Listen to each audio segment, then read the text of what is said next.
Del భూమి introduction. ఇది actual గా డెల్ భూమి ఎందుకు, ఇది డెల్ భూమి అనేది ఇది ఈజీ ఇంటిగ్రేషన్ టూల్. అసలు ఈజీ ఇంటిగ్రేషన్ టూల్ అంటున్నాం, అసలు ఇంటిగ్రేషన్ అంటే ఏంటి? ఇంటిగ్రేషన్ అంటే ఏంటి అంటే ఇది సిస్టమ్ బ్యాక్ ఎండ్ లో ఏవైతే సిస్టమ్స్ ఉంటాయో ఒక సిస్టమ్ నుంచి ఇంకొక సిస్టమ్ కి కనెక్ట్ చేయడం, ఒక సిస్టమ్ నుంచి ఇంకొక సిస్టమ్ కి డేటా అనేది ట్రాన్స్ఫర్ చేయడం భూమి ఇంటిగ్రేషన్. మనము ఒక డేటాని ఒక సర్వీస్ నుంచి ఇంకొక సర్వీస్ కి డేటా ట్రాన్స్ఫర్ చేసేది భూమి.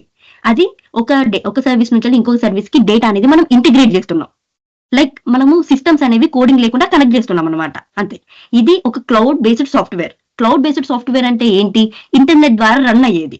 ఇప్పుడు నార్మల్ గా మనం ఇప్పుడు జావా, .NET ఇవన్నీ చూసుకుంటే .NET కి మీరు విజువల్ స్టూడియో ఇన్స్టాల్ చేయాలి, కొన్ని అప్లికేషన్స్ మీరు ఇన్స్టాల్ చేయాల్సి ఉంటుంది. కాకపోతే ఇది జస్ట్ మీకు యూజర్ క్రెడెన్షియల్స్ ఉంటే చాలు, భూమి యొక్క క్రెడెన్షియల్స్ ఉంటాయి.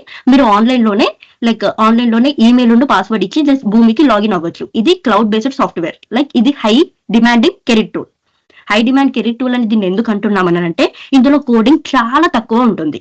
బట్ కోడింగ్ చాలా తక్కువ ఉంటే దాన్ని హై డిమాండ్ టూల్ అని ఎందుకంటాం? లాజిక్ ఎక్కువగా ఉంటుంది.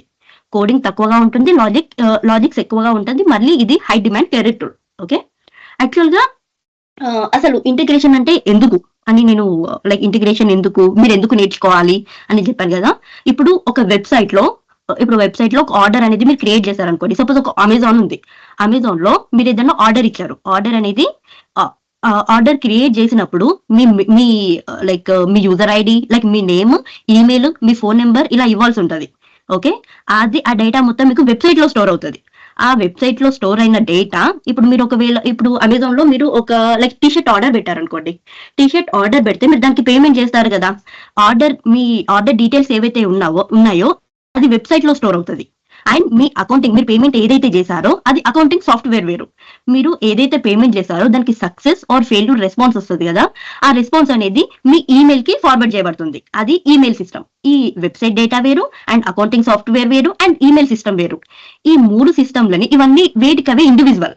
కానీ ఈ వెబ్సైట్ నుంచి అకౌంటింగ్ సిస్టమ్ కి, అకౌంటింగ్ సిస్టమ్ నుండి ఈమెయిల్ కి డేటా అనేది ఫార్వర్డ్ చేస్తుంది. అది ఇంటిగ్రేషన్ అన్నమాట. అలా అసలు ఇంటిగ్రేషన్ అంటే ఏంటంటే యాజ్ ఇట్ ఈస్ మీకు చెప్పినట్టు ఒక అప్లికేషన్ నుంచి ఇంకొక అప్లికేషన్ కి డేటా పంపించడాన్ని ఇంటిగ్రేషన్ అంటాం.